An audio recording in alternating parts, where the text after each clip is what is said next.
Welcome back to the Hot 7 TV special feature, Reflections. Whether he was ruffling the feathers of the opposition or trying to explain the St. Jude saga, Guy Joseph featured prominently in the news in 2019. Across the board, when we speak about 2019 and some of the major developments, one of the things that comes up all of the time is healthcare, in particular the St. Jude project. Looking back on 2019, looking forward to 2020, what do you make of the progress of the administration with that project? I reflect on what we have discussed in relation to healthcare. And while many people make it a discussion of St. Jude, healthcare cannot be taken in isolation of just the St. Jude project. I have said on several occasions the quality of healthcare, the output of the quality of healthcare is not just dependent upon a building. And that's no excuse for the incomplete St. Jude project. But it's the reality, because here we have a brand new hospital, as we call it, the OKEU, completed about 8 years ago, yet to be opened. What we have found out, and I am sure you can speak to people who are more involved than I am in the OKEU project, and they will tell you the amount that needs to be done to get this facility up and running. So we have a team presently working there. We have to look at healthcare in totality. You cannot look at it in isolation. So we have over 160 beds at VH, and we are always short of beds.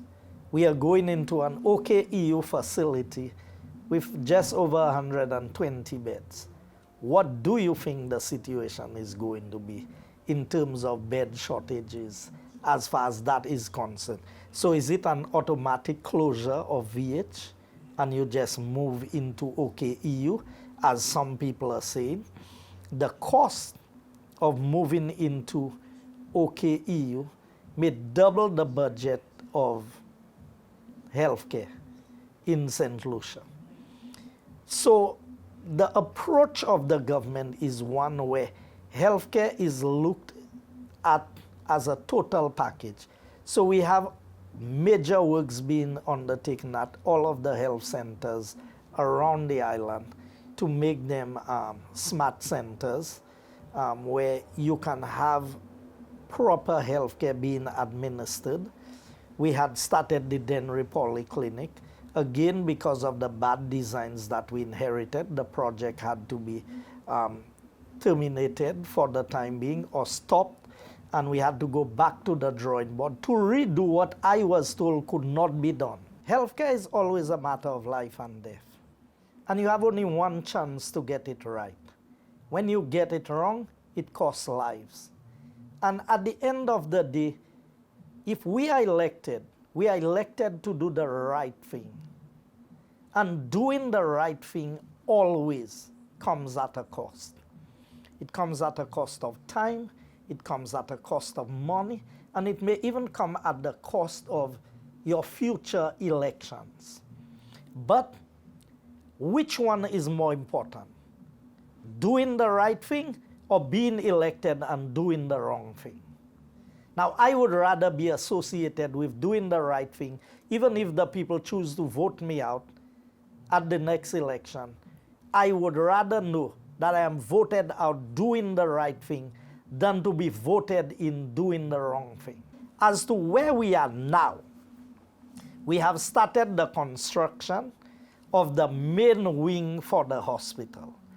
The existing facility will be used, the laundry, the nursing quarters, the doctor's quarters, and the laundry services, and all of these, the kitchen, all of that will go into some of the existing facilities that is towards the west wing of the hospital. There were 2 buildings that had to be demolished, 2 small buildings. Both of them were structurally defective. One was the dialysis unit. and there were so many structural problems. All the photos are available to show. Hot water line together with electrical lines, hot water pipe together with conduits. I mean, rafters just placed in between blocks, nothing clipping it down. And I'm sure on one of the shows that was highlighted on your station would have highlighted that where you needed 4 bolts to hold the beam, there was 1 or 2 in this. I mean, there are so many things. Now, this is just what we have seen from what we have done. We don't know what the other problems are with the building until you go in. So right now, we are building a facility that is earthquake resistant, that is hurricane resistant, well, up to a certain point, because you know, so we are putting in a concrete roof. It's built to withstand seismic activity so that it can withstand a certain magnitude of earthquake. So it is a building being built for resilience. Your director of implementation, Nancy Charles, she appeared on the Hot Seat on Hot 7 TV and did put a timeline on it, 18 months by the contractor. Some say that's highly unlikely. What say you? I have my own timelines, but my timelines as the minister responsible for the project. So what I'm doing is I'm working along with the Minister of Health. The Minister of Health is responsible for moving into the hospital, for putting all of the logistics in place in terms of my job is to complete the building with all of the facilities that are required, hand it over. Well ahead of 18 months. I expect to do that ahead of 18 months.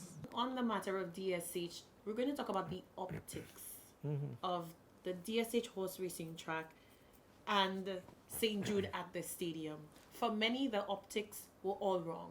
That there was so much work happening and the government came out in defense and said, this is a private investment, the other is a government project. We cannot put private investment on hold because the hospital hasn't been built. But it has remained an emotional issue. The slogan, horses over hospitals, has become a thing. How do you combat that sort of thinking? The people who perpetuate that, if I was in their place, I would not say a word. I hold myself to a standard. You see, political talk is very cheap. It's very easy to go out there and make a pronouncement. If I spend 5 years in this government and I'm not able to open St. Jude, then I should keep my mouth shut when anybody else speaks about St. Jude. You want to criticize me? At least I put something. So I didn't do one, but I did the other. What did they do? Nothing. They didn't put horses, they didn't put donkeys, they didn't put anything, yet still they didn't finish St. Jude. Meanwhile, opposition leader Philip J. Pierre reflected on the year during his Christmas address. He had agreed to a sit-down with Hot 7 TV, which was not possible due to scheduling conflicts. But he made his position very clear in his Christmas address. Last year, I called on St. Lucians to be courageous and hopeful in anticipation of a challenging 2019. And sure enough, 2019 has been a very challenging year with a worrisome economic and social environment. That was the opening of a not-so-festive Christmas address by the leader of the opposition, Philip J. Pierre. Pierre, without issuing a traditional Merry Christmas or well wishes, delved into a review of 2019 developments or lack thereof in St. Lucia's socio-economic landscape under the current administration. Many businesses continue to struggle and crime continues to undermine the safety and security of our citizens and their property. I wish it were not so, but sadly, these are the realities of our time. Pierre says, though it is worrying to see the current administration struggle to address critical social issues, he envisions a coming together of the nation's people to address these issues. In spite of the challenges, I still believe that together we can change the troubled face of our country. We can return our country to a place of tranquility, tolerance, and trust through the collective will of all those who desire a better St. Lucia. Our 238 square mile country is all we collectively can claim to be ours, and we must, therefore, jealously guard and protect it. Pierre tasked the nations with a New Year's resolution of togetherness and prosperity to shape a better and more tranquil St. Lucia. Port 7 News, I am Jacques Wooding. Thank you, Jacques.